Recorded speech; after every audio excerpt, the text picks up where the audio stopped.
So I have some fancy thoughts, and they're probably just gonna melt out of my head.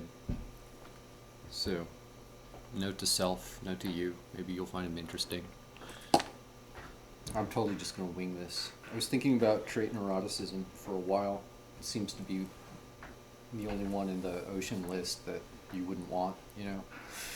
Every trait seems to have like two sides, but volatility and withdrawal, neither of those sound great. So, say you're an outlier, right? And I'm going to go through this really quickly. Um, Factor in a special condition where you have a subject, a body, a score, whatever, a sample, who you have high openness, right? This is the case that I'm discussing. I want to really keep it narrow here. I'm thinking about myself, right? If I speak with authority, don't take it as pretentiousness. This is my self reflection that I choose to share with you, you jerk. Um, High openness and an extreme outlier for neuroticism, right?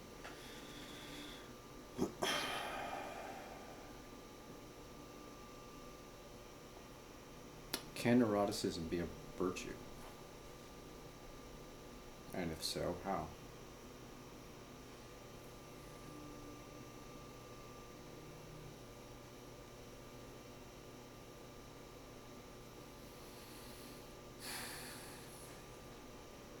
I've been thinking a lot about volatility, right? I didn't know about ocean until about 4 years ago. And when I first heard about it in a second semester, so a psych class that had a prerequisite, so it's not exactly what I want, but still community college. It's still basic. I didn't take it too seriously. I just thought, oh, here, another paradigm, another Briggs Myers thing. Initially, I didn't like Jordan Peterson when I first saw him because one of the first things I saw, I didn't think much at all. Um, Maybe he was talking about ocean or something, and I was like, oh, it's like I hadn't seen the utility demonstrated. I thought it was just a fad, and I'm quite pleased to say that appears to be really useful and really effective. So much so that after I overcame my initial reticence and like really got hooked on the guy, and by extension the ideas and paradigms he laid out, ocean being one of them, you know, and the fact that it was consistently reinforced throughout any other credible source of information about psychology. I began to think about the traits and their sub traits. And I even hopped on understandmyself.com once upon a time. Understand myself. Incredibly reasonable. I was really thrilled, actually. I thought it was a really cool thing. I wanted to further go into the authoring suites, but I felt self-conscious. I didn't, you know, I had this nagging suspicion that I was just uncomfortable with how permeable my information seemed.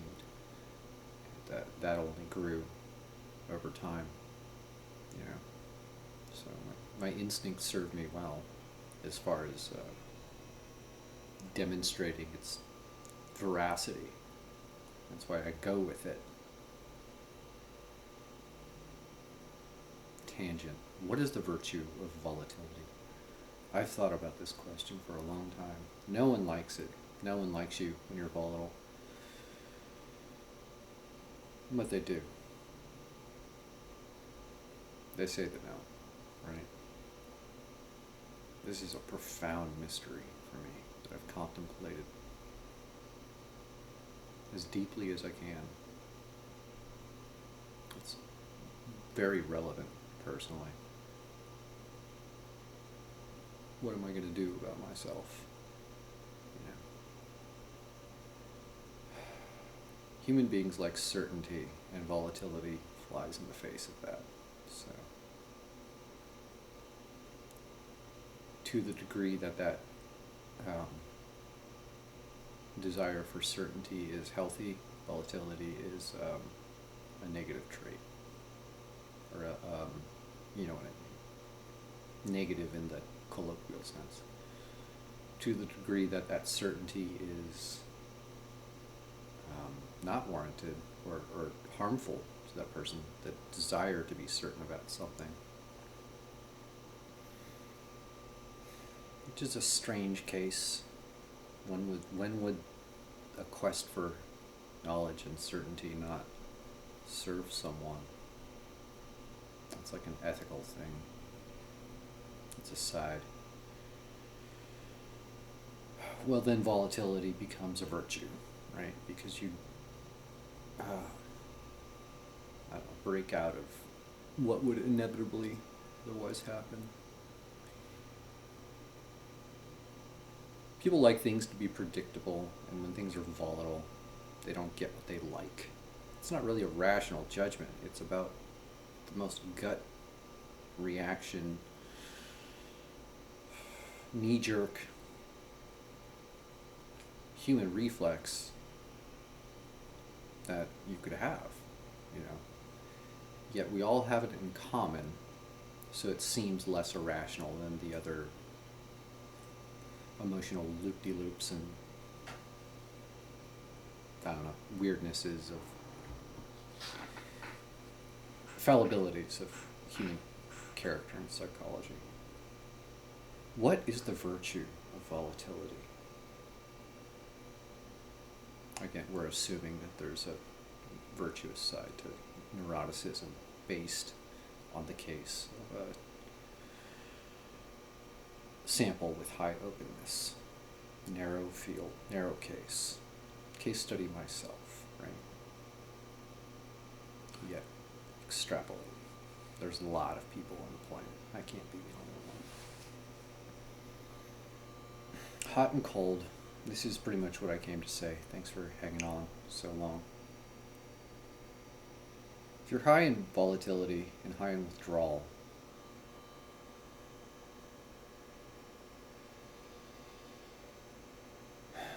I scored a 99 percentile in neuroticism on Understand Myself.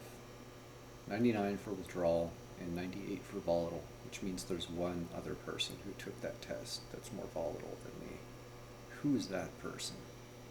Tell me. I want to know.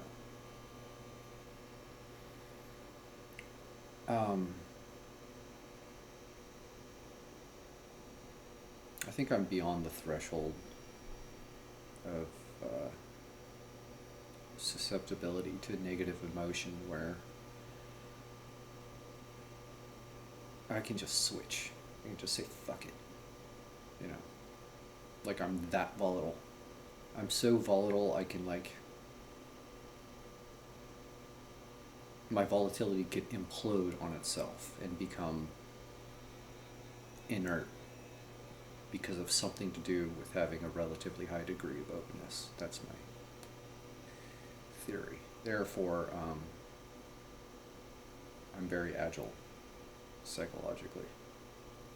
Therefore, I don't know, in situations, assuming there are situations where psychological agility would be at a premium, then I thrive. Then I am the king of that.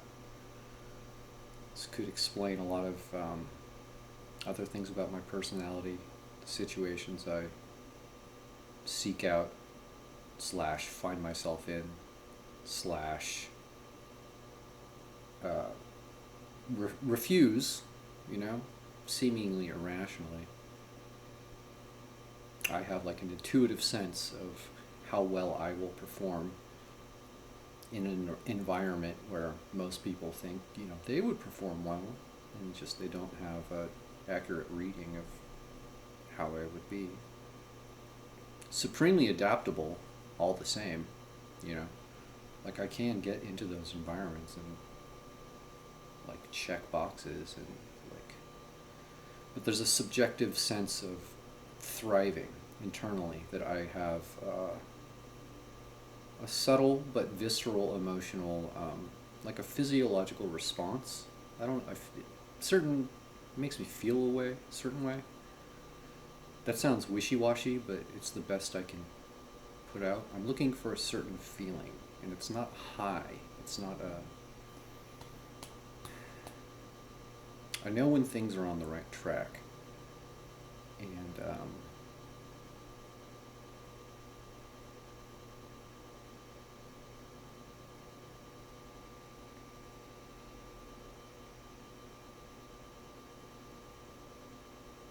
I seem to be the only person qualified to understand that. And yet my judgment is perpetually in doubt because of the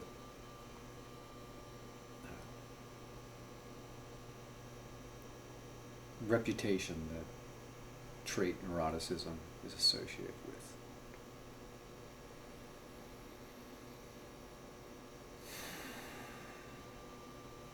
That felt good to get off my chest, even if it doesn't change anything. I've been trying to say something like that for a long time. I just didn't want to wait, you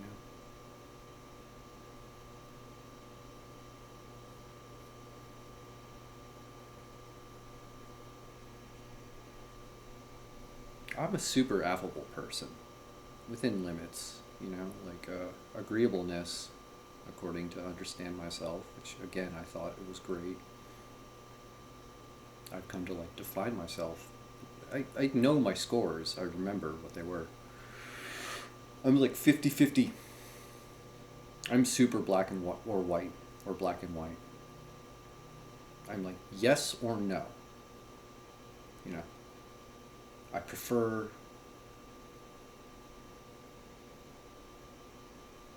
things ought to happen precisely when they ought to happen. That means right now stuff every now and then happens. I don't have a problem with that. Do I have to go into that more? Is that unreasonable? You're exactly the same. Any successful person is exactly the same way. You know, rank ordering is a deck of cards with priorities. You get a few right now cards, soon cards, maybe later, you know, and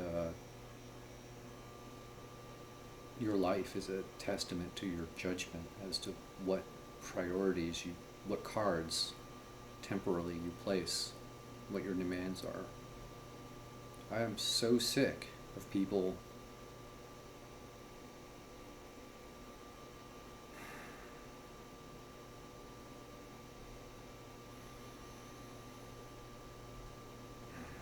it's not that I don't get what I want, it's that I'm told I ought not to. I ought to reconsider my. I'm not authorized to play my own cards as they're dealt, as you do. I find it just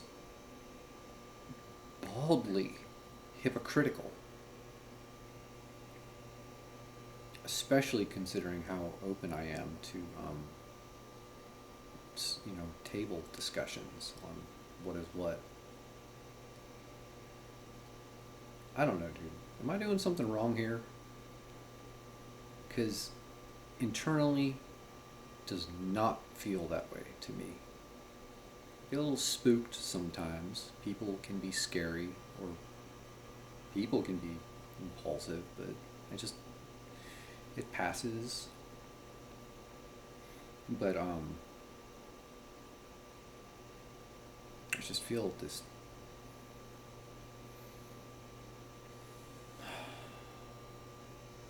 There's this brand of negative shunning feedback out there that I just can't entertain. Something about the way that it's made, like the medium through which it's carried, metaphorically. Something about the style of the message tells me about the truth of the place where it really comes from. which may or may not be known to the messenger itself. That's really cryptic, but I don't know. If you give me seemingly well-meaning advice in like a rueful tone, I find I find a wealth of information in that, to which I can't speak to directly in that moment because it's, I don't know. You can't directly speak to harbingers of bad faith. You know what I mean? And you may not even know that's part of your thing.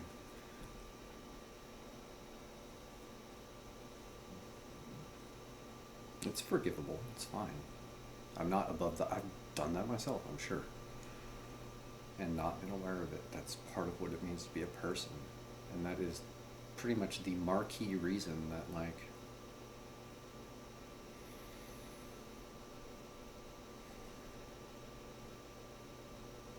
I don't know, unless I get an explicit communication with, like, an explicit,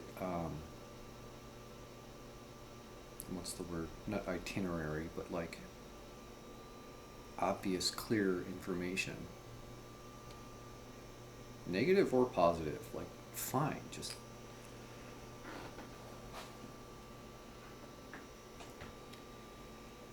When I was a cabbie, this is pertinent, pay attention.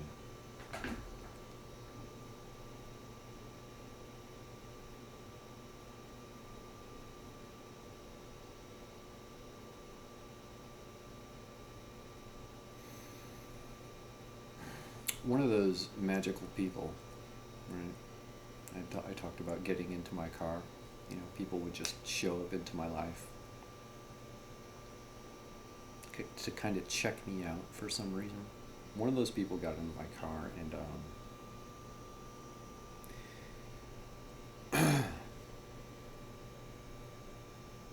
I had been sick of that happening, and I wanted to know what it was about.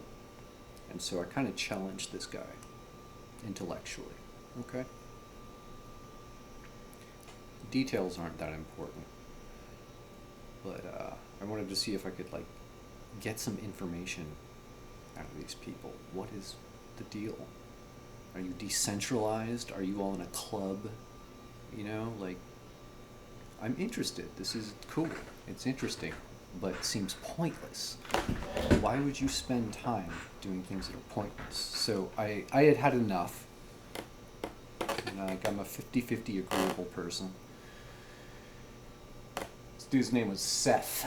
He was a little younger than I was. He was successful. He was a up-and-coming jet setter.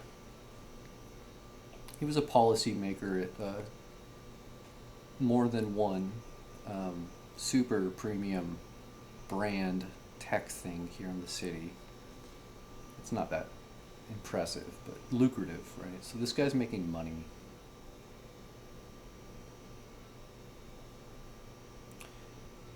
And I don't know, we clicked in some way. We had similar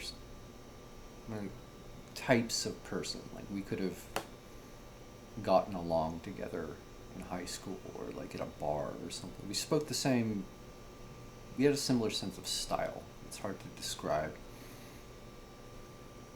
Which didn't mean we were instantly friendly, but, like, he seemed interesting. I got his email, I wrote him. Here's my point. I'm speaking to indirect communication versus direct communication in the context of the modified model of neuroticism I just laid out. And I'm doing all this just to explain to you about me, because fucking...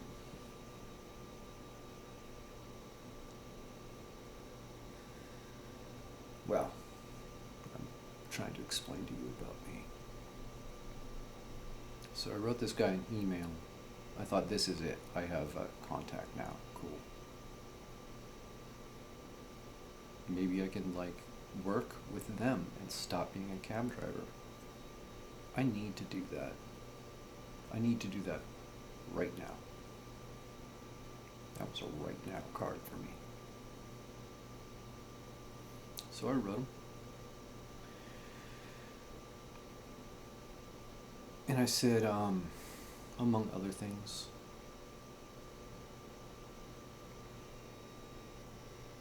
God, I wish I could quote myself. I find subtext and,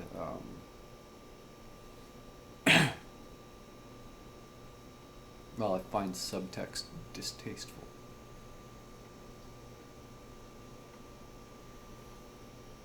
I don't like dealing with it.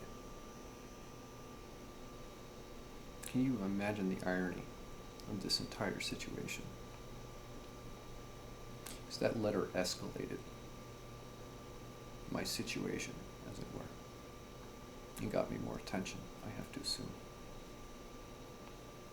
Because things got a little more weirder by a degree after that.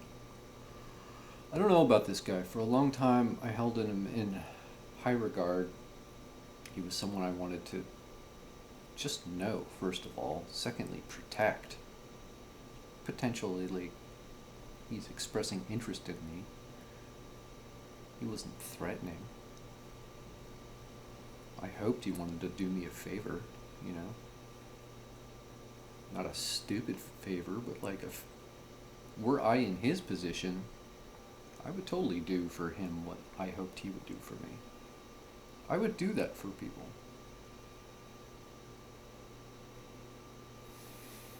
I've always done that for people. It's been like peanuts level stuff, but like I've always given people stuff. Whatever I had, you know, like preemptively. They didn't have to ask. If someone needs something, and I think they're a person of value, I want to see them blossom. It's value for me, you know? So, like, I'm kind of...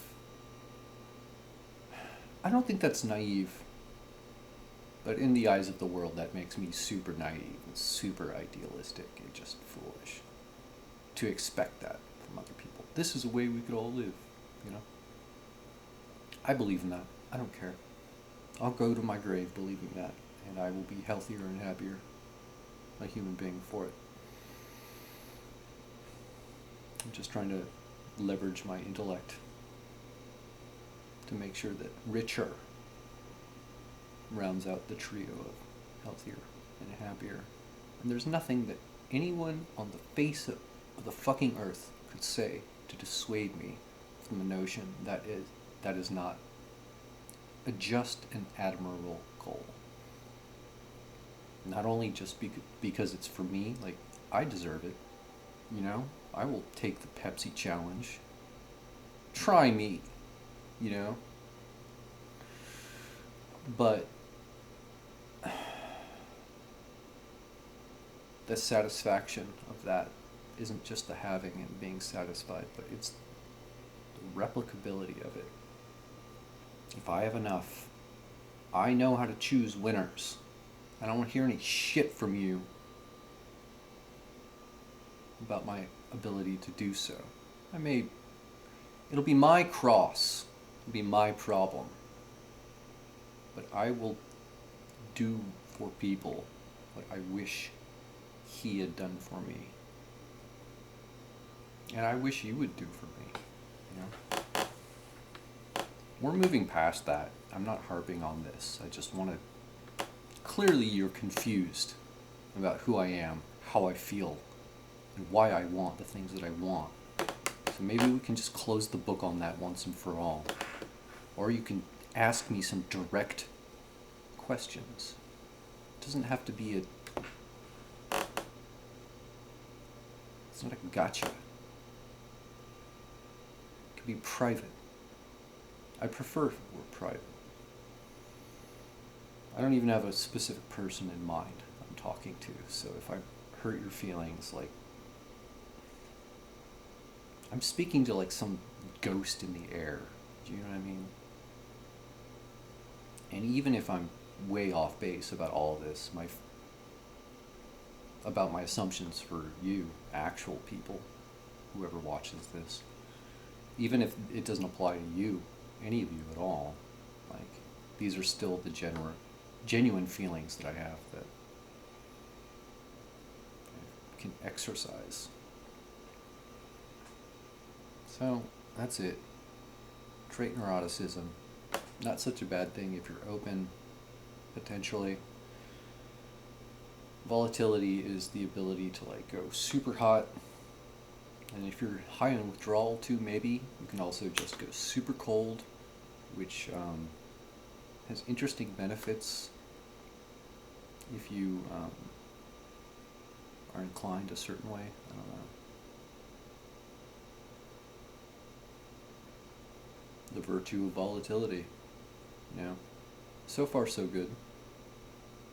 Time will tell. For posterity. Bye.